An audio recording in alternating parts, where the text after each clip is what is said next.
नमस्कार, IPSM YouTube channel में आपका एक बार फिर स्वागत है। पहले से भी आप देख रखे हैं IPSM यूट्यूब चैनल का जो सीरीज़ आता है आप लोग उसको देख रखे हैं।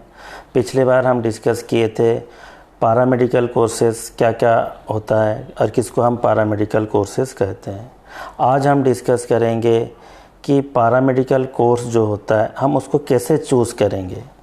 जब हम पैरामेडिकल फील्ड में आते हैं तो पैरामेडिकल में कई कोर्सेस होते हैं, लगभग 15 कोर्सेस होते हैं।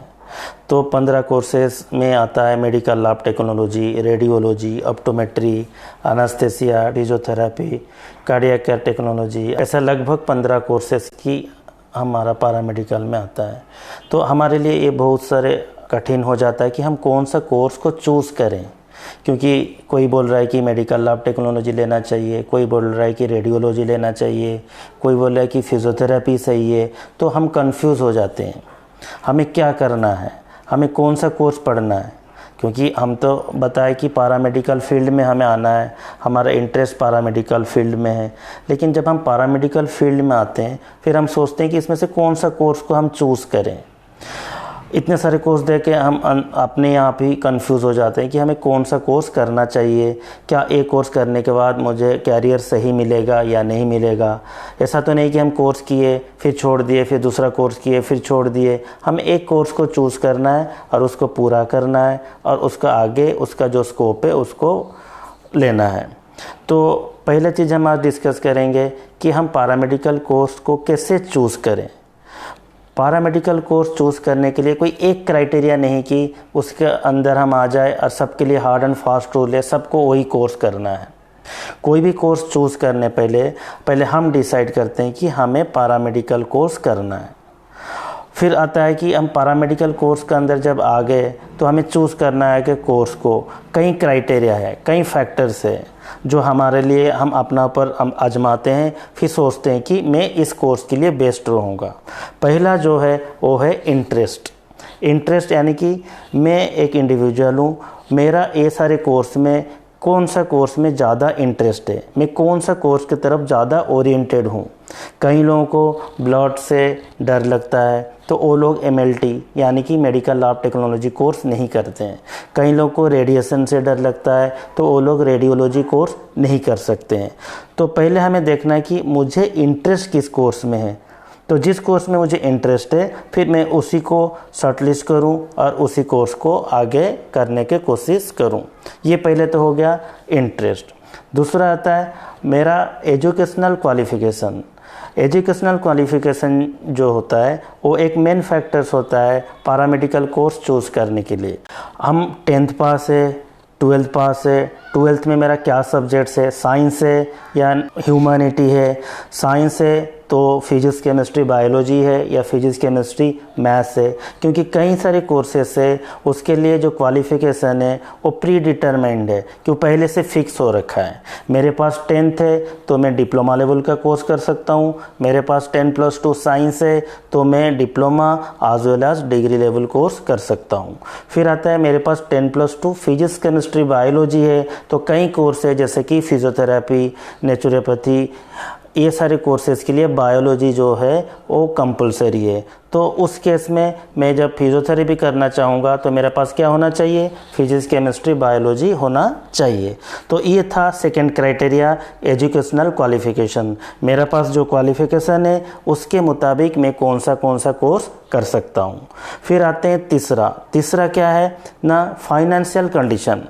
फाइनेंशियल कंडीशन यानी कि मैं जो फ़ीस है उसको पेमेंट करने के लिए कितना सक्षम हूँ। हम गवर्नमेंट में भी जाए या प्राइवेट में जाए कहीं ना कहीं कुछ ना कुछ फ़ीस हमें देना पड़ता है। जब फ़ीस का बारी आता है तो वो कौन डिसाइड करता है ना, मेरा फाइनेंशियल कंडीशन क्या अलाउ करता है। मेरा फाइनेंशियल कंडीशन अलाउ करता है कि मैं एक शॉर्ट टर्म कोर्स करूं या डिप्लोमा करूं या डिग्री करूं।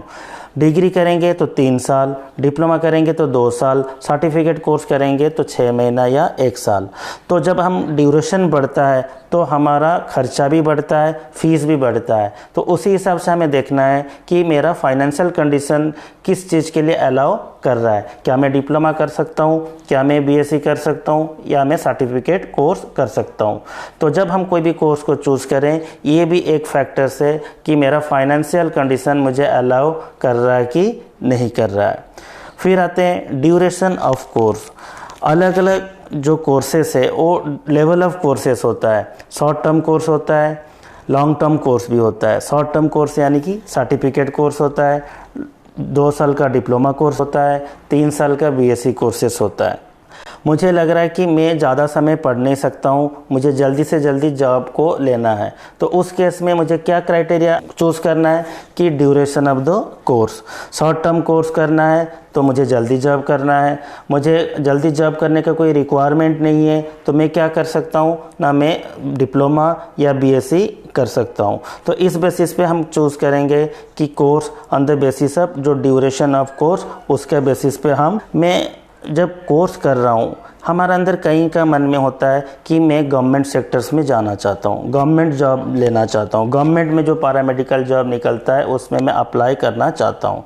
जब ये क्राइटेरिया आता है कि मैं गवर्नमेंट जॉब में जाना चाहता हूँ या प्राइवेट जॉब में जाना चाहता हूँ या दोनों जॉब में अप्लाई करना चाहता हूँ, उस केस में हम कोर्स को चूज़ करना है। कोर्स को कैसे चूज़ करेंगे ना, गवर्नमेंट में कई कोर्स होता है जिसमें डिफाइंड है कि ये मिनिमम डिप्लोमा होना चाहिए।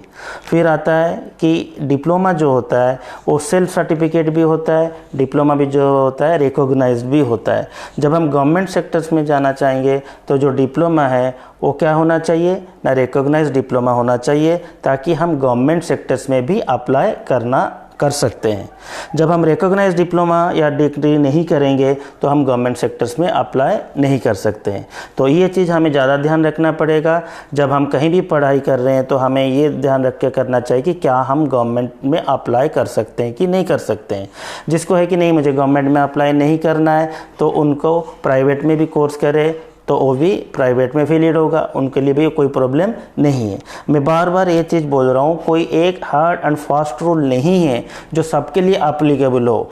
हम अलग अलग है, हमारा कंडीशन अलग अलग है, हम अलग अलग फैक्टर से गवर्न होते हैं, तो हमें उसी हिसाब से चूज़ करना पड़ता है कि हम कौन सा कोर्स करें, पैरामेडिकल में कौन सा कोर्स करें। फिर आते हैं कि हमारा घर पे हम रहते हैं, तो हमारे घर पे मेरा क्या रिस्पॉन्सिबिलिटी है, क्योंकि हम घर से आते हैं, घर से सोसाइटी होता है, सोसाइटी से फिर हम जॉब में जाते हैं। जब हम चूज़ करते हैं कि हम कोई कोर्स करना है, पहले मुझे देखना है कि मेरा घर पे मेरा जॉब का ऊपर वो डिपेंडेंट है कि नहीं है, कितना जल्दी मुझे जॉब लेना है। घर का कोई लायबिलिटी मेरा ऊपर नहीं है, तो मैं जितना जल्दी हो सकता है पढ़ूं, ऐसा कोई ज़रूरी नहीं है। मैं उसी हिसाब से पढ़ूं, 2 साल पढ़ूं, 3 साल पढ़ूं, क्योंकि घर का कोई लायबिलिटी मेरा ऊपर नहीं है। तो ये भी एक कंडीशन है कि मेरा घर का जो कंडीशन है वो मुझे क्या कोर्स करने के लिए अलाउ कर रहा है। फिर आते हैं कि जो भी कोर्स हम चूज़ कर रहे हैं उसका मार्केट में डिमांड क्या है, यानी कि मार्केट में उसका रिक्वायरमेंट है कि नहीं है। मुझे एक कोर्स अच्छा लग रहा है, जैसे कि मुझे कोई कोर्स अच्छा लग रहा है एनेस्थीसिया, मुझे अच्छा लग रहा है, लेकिन हमें देखते हैं कि मार्केट में क्या एनेस्थीसिया इजीली अवेलेबल है। जब एनेस्थीसिया कहाँ पर होता है, ऑपरेशन थिएटर के अंदर होता है। हर जगह में ऑपरेशन थिएटर नहीं होता है, डायग्नोस्टिक सेंटर्स में नहीं होता है, पॉलीक्लिनिक में नहीं होता है, छोटे ऑर्गेनाइजेशन में एनेस्थीसिया का कोई रिक्वायरमेंट नहीं है। मैं तो चूज़ कर लिया एनेस्थीसिया, लेकिन कोर्स करने के बाद मुझे जॉब मिलने में मुश्किल हो रहा है। तो मुझे जब चूज़ करना होगा कोई भी कोर्स, तो ये देखना होगा कि ये जो कोर्सेस है वो मार्केट में ईजीली अवेलेबल है कि नहीं जॉब के लिए।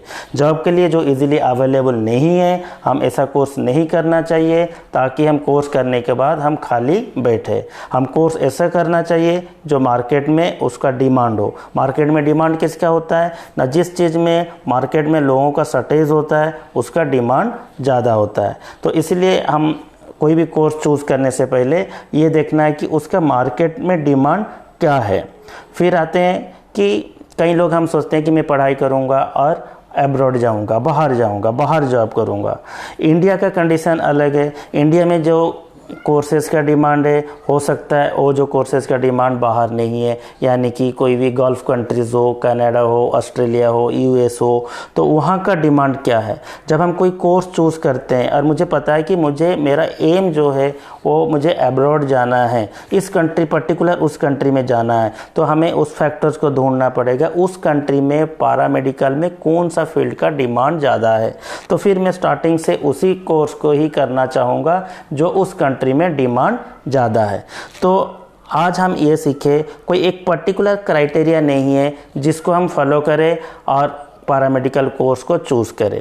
पैरामेडिकल कोर्स चूज़ करने से पहले हम कई सारे क्राइटेरिया हमने जैसे बताया कि हमारा इंटरेस्ट क्या है, उसका स्कोप क्या है, मेरा फाइनेंशियल कंडीशन क्या है, उसका ड्यूरेशन क्या है, मैं उस कोर्स में जो है रिलेक्टेंट हूँ कि नहीं, मैं उस कोर्स के लिए करने के बाद खुद खुश हो कि नहीं। क्योंकि पहले चीज़ होता है सेल्फ सेटिस्फिकेशन।